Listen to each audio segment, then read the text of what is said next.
இதை சொல்லதான் குட்டியில நாங்க தயார் பண்ணா தரமா தான் இருக்குன்னு ஊருக்கே தெரியும். Welcome to MN cars Pudukkottai. Friends, நம்ம எம்என் கார்ஸில் இன்றைக்கி நம்ம கிட்ட பாருங்கள் ஒரு இண்டிகாங்க. இண்டிகாவில் ஜிஎல்ஜி பெட்ரோல் வேரியண்ட்டில் இந்த வண்டி இன்றைக்கி நம்ம கிட்ட வந்திருக்கு. 2008 ரெண்டாவது ஓனர் கண்டிஷனு.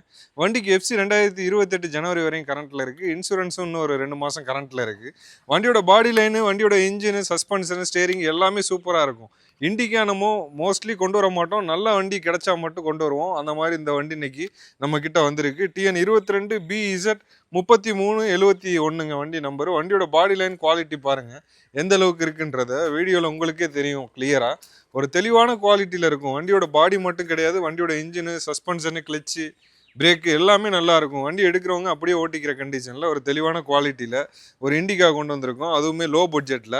நிறைய பேர் லோ பட்ஜெட்டில் இண்டிகான்னு கேட்டுட்டு இருந்தீங்க, உங்களுக்காகவே கொண்டு வந்திருக்கோம். இந்த வண்டியோட இந்த சைடு பம்பரில் மட்டும் லைட்டாக பெயிண்ட் உறிஞ்சிருக்குங்க. அதை தவிர வண்டியில் எந்த டிஃபெக்ட்டுமே கிடையாது. ரொம்பவே குவாலிட்டியாக இந்த வண்டி லோ பட்ஜெட்டில் இன்றைக்கி நம்ம கிட்ட வந்திருக்கு. இப்போ வண்டியோட இன்டீரியரு, பூட் ஸ்பேஸு, வண்டியோட இன்ஜின் சவுண்டு, வண்டியோட ரேட்டு எல்லாமே நம்ம பார்த்துடலாம். வீடியோ ஸ்கிப் பண்ணாமல் பாருங்கள், அப்போ தான் முழு டீட்டெயில் உங்களுக்கு தெரிஞ்சுக்க முடியும். வாங்க பார்ப்போம்.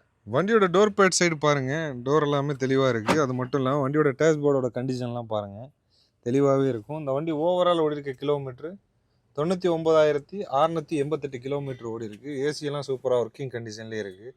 மியூசிக் சிஸ்டம் பாருங்கள், பயனியரில் கொடுத்துருக்காங்க. பயனியர், டாட்டா அது ரெண்டுமே போட்டிருக்கு. ஸோ கம்பெனிலேருந்து வரக்கூடிய அதே மியூசிக் சிஸ்டம் வந்துடுது. அது மட்டும் இல்லாமல் வண்டியோட டேஷ்போர்டோட கண்டிஷன், லுக்கு எல்லாம் பாருங்கள் தெளிவாக இருக்கும். வண்டியோட சீட் கவர்ஸோட கண்டிஷனுமே பாருங்கள், ஒரு ஃபஸ்ட் கிளாஸான குவாலிட்டியில் சூப்பராக இருக்குது. வண்டியோட அப் அண்ட் சருமே காட்டுறேன், அப் அண்ட் சருமே தெளிவாக இருக்கும். நெக்ஸ்ட் நம்ம வண்டியோட ரியர் சீட்டிங் ஸ்பேஸ் பார்த்துடலாம். வண்டியோட ரியர் சீட்டிங் ஸ்பேஸ் பாருங்கள், நல்லா தாராளமாக 3 பேர் சூப்பராக உட்காந்து போகலாம். ரியருக்கு பார்த்தீங்கன்னா மேனுவல் விண்டோ தான் வருது. அதுவே நீங்கள் ஃப்ரண்ட்டுக்கு பார்த்தீங்கன்னா ஃப்ரண்ட்டு ரெண்டுமே பவர் விண்டோ வந்துடுது. இங்கே சுவிட்ச் வந்துடுது பாருங்கள், பவர் விண்டோ வந்துடுது. அது மட்டும் இல்லாமல் பின்னாடி பார்த்தீங்கன்னா உங்களுக்கு ஒரு பேடு கொடுத்து அதில் ஸ்பீக்கர்ஸ்லாம் கொடுத்துருக்காங்க. ரொம்பவே நீட் அண்ட் குட் கண்டிஷனில் இருக்குது. இப்போ நெக்ஸ்ட் நம்ம இந்த வண்டியோட பூட் ஸ்பேஸ் பார்த்துடலாம். வண்டியோட பூட் இப்போ ஓப்பன் பண்ணிட்டேன். பூட் ஸ்பேஸ் பாருங்கள், நல்ல ஒரு தாராளமான ஒரு ஸ்பேசஸ் வந்துடும். இண்டிகாவில் உங்களுக்கு எல்லாருக்குமே தெரியும் எந்த அளவுக்கு ஸ்பேசஸ் வரும்னு. வண்டிக்கான வீல் ஸ்பானரு அதுக்குள்ளே கிட்ட எல்லாமே கொடுத்துருக்காங்க. வண்டியோட ஸ்டெப்னி பாயிலேருந்து எல்லாமே. இப்போ நெக்ஸ்ட் நம்ம இந்த வண்டியோட இன்ஜின் கண்டிஷன் எப்படி இருக்குது, இன்ஜினோட சவுண்டு, குவாலிட்டி, ரேட் எல்லாமே நம்ம பார்க்கலாம் வாங்க. வண்டியோட பானட் ஓப்பன் பண்ணிட்டேன். வண்டியோட இன்ஜின் கண்டிஷன் எப்படி இருக்குன்றதை இப்போ பார்த்துடலாம். வண்டியோட இன்ஜின் கண்டிஷன் பாருங்கள், ரொம்பவே தெளிவாக இருக்குது. நீட் அண்ட் குட் கண்டிஷனில் பக்காவான ஒரு குவாலிட்டியில், ஆயில் லீக் டேமேஜ் எதுவுமே இல்லாமல் ஒரு தெளிவான ஒரு குவாலிட்டியோடு இருக்குது. சீல்டு இன்ஜின்னா உங்களுக்கு ஆயில் லீக் டேமேஜ்லாம் எதுவுமே இல்லை, தெளிவான ஒரு குவாலிட்டியில் பக்காவாக இருக்கும். வண்டியோட ஆப்ராம் சைட்லாம் பாருங்கள், ஒரிஜினாலிட்டி கலையாமல் பக்காவாக இருக்குது. அந்த பக்கம் ஆப்ராமே பாருங்கள், வண்டியோட பேட்டரியுமே நல்ல கண்டிஷனில் இருக்குது. இப்போ நெக்ஸ்ட் நம்ம அந்த வண்டியோட இன்ஜினை ஸ்டார்ட் பண்ணி இன்ஜினோட சவுண்டு எப்படி இருக்குன்றதை நம்மளோட கேமராவை இன்செட் பண்ணி அந்த சவுண்டை ஒரிஜினாலிட்டியாக காட்டிடலாம். வாங்க பார்ப்போம்.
வண்டியோட இன்ஜின் நாய்ஸ்லாம் கேட்டிருப்பீங்க. ரொம்பவே ஸ்மூத் அண்ட் சூப்பரான கண்டிஷனில் இருக்குது. அது மட்டும் இல்லாமல் வண்டியோட இன்ஜினோட குவாலிட்டி எப்படி இருக்குன்றத வீடியோவில் எல்லா பக்கமுமே காட்டியிருந்தேன். எங்கேயுமே ஆயில் லீக்கு இல்லை டேமேஜ் இல்லை இதுக்கு முன்னாடி வேலை பார்த்த அடையாளம் எதுவுமே கிடையாது. மெயினாக இண்டிகாவில் பார்த்தீங்கன்னா இண்டிகானாவே பாடி எல்லாமே ரஸ்ட்டாக இருக்கும். பாடி சைடுமே நம்ம எல்லாத்தையுமே காட்டினோம். வீடியோவில் கவனிச்சிங்களான்னு தெரியல. எங்கேயுமே ஒரு துளி ரஸ்ட் இருக்காது. அந்தளவுக்கு ஒரு குவாலிட்டியான வண்டி. ஃபுல் அண்ட் ஃபுல் கவரேஜ் பார்க்கிங்கில் நின்று இந்த வண்டி இன்றைக்கி நம்மக்கிட்ட, அதுவுமே லோ பட்ஜெட்டில் வந்திருக்கு. 2008 மாடல், 2வது ஓனர் கண்டிஷனு. வண்டிக்கு எஃப்சி 28 வரையும் கரண்ட்டில் இருக்குது. இன்சூரன்ஸ் இன்னும் ஒரு 2 மாதம் கரண்ட்டில் இருக்குது. பெட்ரோல் வண்டி. 1 லிட்டர் பெட்ரோலுக்கு ஒரு 15-16 மைலேஜ் கொடுக்கும். ஒரு தெளிவான குவாலிட்டியில் சூப்பரான இண்டிகா, அதுவுமே லோ பட்ஜெட்டில். லோ பட்ஜெட்னா எவ்வளோன்னு பார்த்தீங்கன்னா 1,05,000 கேட்குறோம். இந்த 1,05,000 ஃபிக்ஸட் கிடையாது, ப்ரைஸ் நெகோஷியபிள் தான். சின்னதாக குறைச்சி கொடுத்துடலாம். இந்த வண்டி உங்களுக்கு பிடிச்சிருக்கு, தேவைப்படுது அப்படின்னா உடனே நம்ம எம்என் கார்ஸுக்கு ஒரு கால் பண்ணுங்கள். வண்டி இருக்கான்னு செக் பண்ணுங்கள். செக் பண்ணிவிட்டு சொல்லிவிட்டு ஒரு வார்த்தை, நாங்கள் வெளியூர்லேருந்து கிளம்புவான்னு ஒரு வார்த்தை கேட்டுட்டு கிளம்பி வாங்க. வந்து வண்டியை பாருங்கள். வண்டியை செக் பண்ணி பார்த்துட்டு தாராளமாக நீங்கள் இந்த வண்டியை ஓன் பண்ணிக்கலாம். இது போல் லோ பட்ஜெட்டில் நிறைய அப்டேட் பார்க்க நம்ம சேனலை மறக்காமல் ஃபாலோ பண்ணிடுங்க. ஃபாலோ பண்ணலன்னா கண்டிப்பாக கையோட ஃபாலோ பண்ணிடுங்க. உங்கள் ஃப்ரெண்ட்ஸ் அண்ட் ஃபேமிலிக்கும் ஷேர் பண்ணுங்கள். கண்டிப்பாக எங்களுக்கும் யூஸ்ஃபுல்லாக இருக்கும். தேங்க்யூ ஃபார் வாட்சிங். தேங்க்யூ. நல்லா இருக்காப்பா.